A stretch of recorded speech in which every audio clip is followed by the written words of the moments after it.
வணக்கம் நண்பர்களே.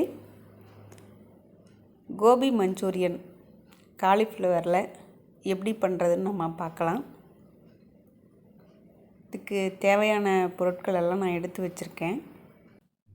இது பாருங்கள், கார்ன்ஃப்ளவர் மாவு கொஞ்சம் நல்லா தண்ணியாட்டமாக கரைச்சி வச்சுக்கணும்.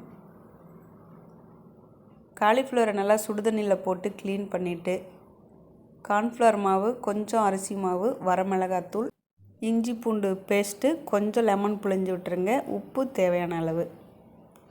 குடமிளகாய் பாருங்கள், நல்லா ஃப்ரெஷ்ஷாக இருக்கிறது. இந்த மாதிரி கட் பண்ணி வச்சுக்கலாம், கொஞ்சம் பெரிய பெரிய பீஸாக.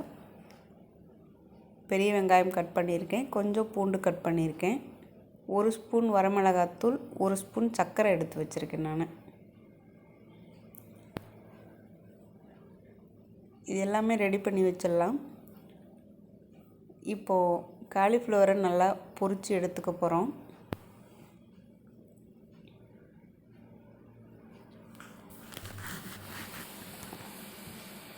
எண்ணெய் நல்லா காஞ்ச பிறகு காலிஃப்ளவரை போட்டு நல்லா பொரித்து எடுத்துக்கலாம்.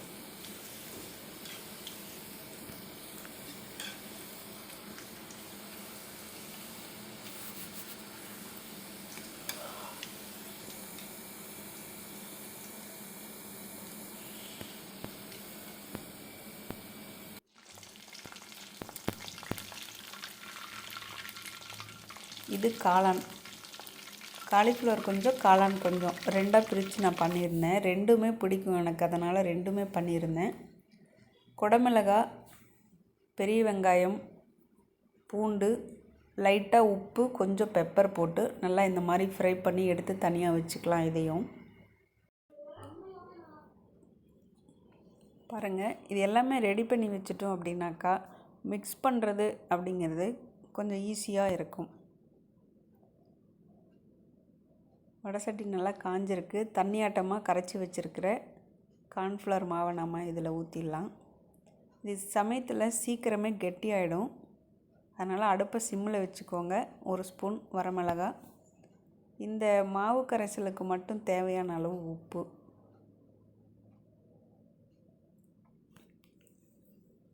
கொஞ்சம் இனிப்பு சுவைக்காக நான் 1 ஸ்பூன் சர்க்கரை இதில் சேர்த்துருக்கேன்.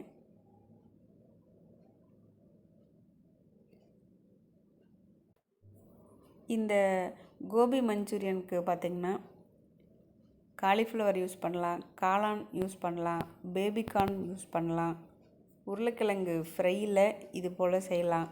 அதே போல் சோயா பீன்ஸ் பெருசு பெருசாக இருக்கும் கடைகளில், அது வாங்கி அதை நல்லா மசாலில் போட்டு பெரட்டி பொரித்து எடுத்து பண்ணலாம். நிறையா வெரைட்டி இதில் இருக்குது. இந்த குடமிளகாயோட டேஸ்ட்டு, வெங்காயம் நல்லா பெருசு பெருசாக கட் பண்ணி போட்டிருக்கோம். இந்த ஃப்ரை பண்ணின காலிஃப்ளவரு, இது எல்லாம் கலந்த அந்த கலவையோட சுவை பார்த்திங்கன்னா ரொம்ப அருமையாக இருக்கும். கொஞ்சமாக எண்ணெய் விட்டுட்டு நல்லா கைவிடாமல் கலக்குங்க. இந்த மாவு கொஞ்சம் தண்ணியாட்டம் இருக்கும் பொழுது இதையெல்லாம் நான் ஆட் பண்ணியிருக்கணும். கொஞ்சம் டைட்டாக ஆகிடுச்சு, நல்ல கார்ன்ஃப்ளவர் கெட்டியானதுனால. ஒரு 2 நிமிஷம் முன்னாலேயே இந்த ஃப்ரை பண்ணியிருக்க காலிஃப்ளவரை போட்டுருங்க. கார்ன்ஃப்ளவர் மாவு சீக்கிரமே கெட்டிப்பட்டுடும். நம்ம முன்னாலேயே ஃப்ரை பண்ணியிருக்க காலிஃப்ளவரை போட்டிருந்தோம் அப்படின்னாக்கா இன்னுமே நல்லா உருண்டு உருண்டு வந்திருக்கும். பாருங்கள், ஸ்பைசியான சுவையான காலிஃப்ளவர் கோபி சில்லி, அதே போல் காளான் கோபி சில்லி ரெண்டுமே ஃப்ரை பண்ணி தான் பண்ணியிருக்கோம். ஆனால் இதோட டேஸ்ட் வேறு மாதிரி இருக்கும், காளானுடைய டேஸ்ட் வேறு மாதிரி இருக்கும். அதே போல் தான் பேபிகார்னும், ஒவ்வொன்றுக்குமே சுவை நல்லாவே மாறுபாடு தெரியும். பேசிக்கான விஷயம் இது தான். நீங்கள் ஃப்ரை பண்ணி போடுற ஐட்டம் மட்டும் உங்களுக்கு என்ன பிடிக்குதோ அதை போட்டு செய்யுங்க. நிறைய சாஸ்லாம் இதுக்கு யூஸ் பண்ணுறாங்க. நான் வீட்டில் இருக்கிற பொருட்களை வச்சு இதை நான் பண்ணியிருக்கேன். ரொம்ப சுவையான கோபி மஞ்சூரியன்.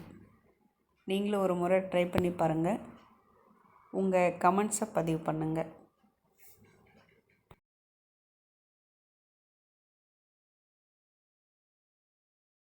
நன்றி நண்பர்களே.